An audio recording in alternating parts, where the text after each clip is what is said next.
Tá. Já que posso fazer a Pode, pergunta? pode, Já claro. que você já deu o gancho das sinergias, eu vou perguntar exatamente sobre isso.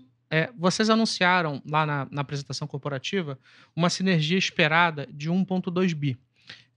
Geralmente, assim, muita coisa já é um pouco óbvio, né? Quando você imaginar as duas empresas estão se fusionando, estão sendo incorporadas, etc., vai ter ali alguma questão de corte de custo. Você comentou da apropriação de créditos tributários, e dentro disso eu imagino que esteja esse 1,2 bi.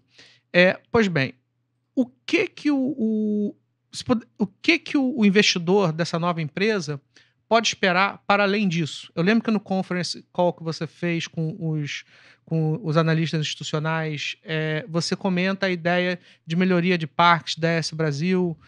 Eu queria entender também se, dentro desses 1,2 bi, os créditos tributários já estão dentro, desses 1,2 bi, e o que que a gente pode esperar que ainda não está sendo considerado dentro desses pontos, ou seja, o que que vocês podem melhorar para além desse primeiro estalo, para além desse primeiro número que é apresentado para o mercado? Perfeito. O 1,2 bi, que você bem fez referência, ele se refere ao valor presente da apropriação das sinergias corporativas. Ou seja, só o custo funcionário, digamos Só, assim. não é só funcionários dos dois lados, né? Seja da AES, seja da Auren, né?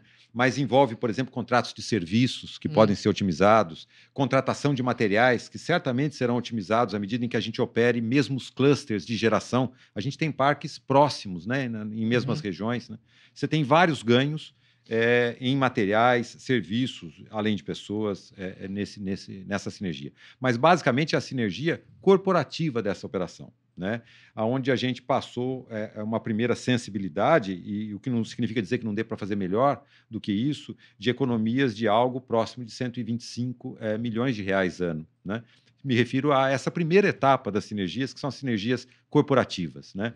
Essas duas empresas, elas têm já hoje muito bom porte, antes da combinação de negócios, né? E têm seus conselhos de administração constituídos, têm seus presidentes e C-level constituídos, têm as várias áreas corporativas organizadas, comercialização de energia, né? Tudo isso pode ser muito otimizado, né? Tudo isso pode ser, obviamente, operado e feito de uma forma relativamente rápida, né? Mas esse é um primeiro bloco de sinergia importante. Tem um segundo bloco de sinergia importante, que é a operacional, né? A gente hoje, assim como a AES, nós hoje na Auren já operamos um parque eólico significativo, né?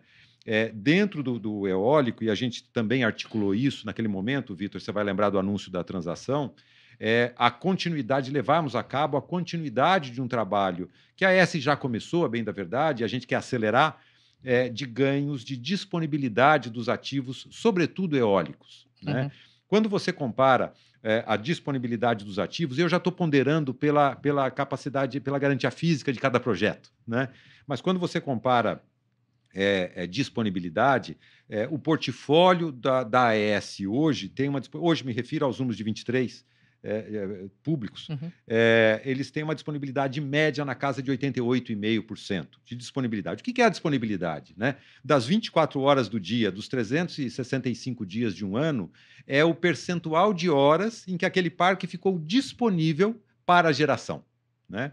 Não estou dizendo que a gente vá conseguir convergir para os 97% de disponibilidade, que é um benchmark de que a Auren opera. Eu acho que em alguns casos não é viável esse tipo de convergência, mas dá para ganhar, dá para continuar ganhando vários pontos de disponibilidade, e são muito preciosos, porque o custo de se operar aquele parque, eu me refiro ao OPEX, ao Uhum. gasto, às despesas operacionais de operar o parque, já está lá. Uhum. Se ele tem uma disponibilidade de 88,5%, se ele tem uma disponibilidade de 93%, 94%, o custo já está dado, o custo é essencialmente aquele, né?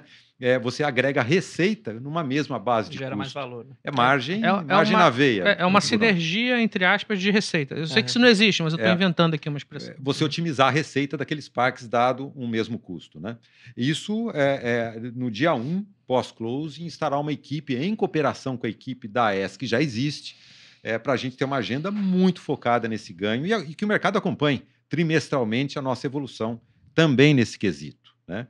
Tem um terceiro bloco de sinergias, Vitor, e você já fez menção agora há pouco, que são aquelas financeiras tributárias, né? Há dívida nova nessa combinação de negócios, né? Há uma dívida do financiamento da aquisição dessas ações, da parcela caixa da aquisição dessas operações, e ela enseja um tax shield, ela tem um benefício fiscal dessa despesa nova criada, financeira, que hoje não está nem na Auren, nem na AES, é uma despesa nova que entra para essa transação alavancada.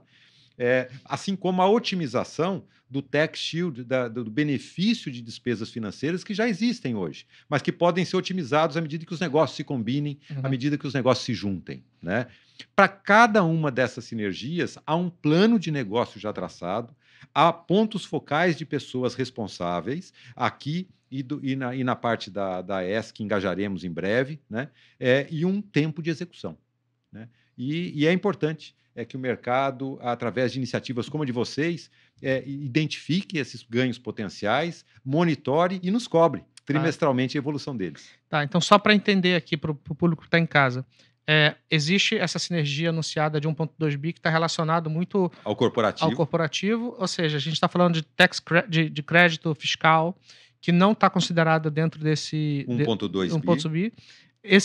Essa sinergia de receita, eu estou colocando aqui entre ganho aspas, operacional, ganho operacional, que também não está considerado dentro desses correto. 1,2 bi. O tax shield dessa nova estrutura que também não. Tá. E só para explicar para o público, tax shield é o benefício fiscal que você tem ao reduzir o lucro tributável via despesa financeira. Estou só dando uma tradução aí para quem está em casa.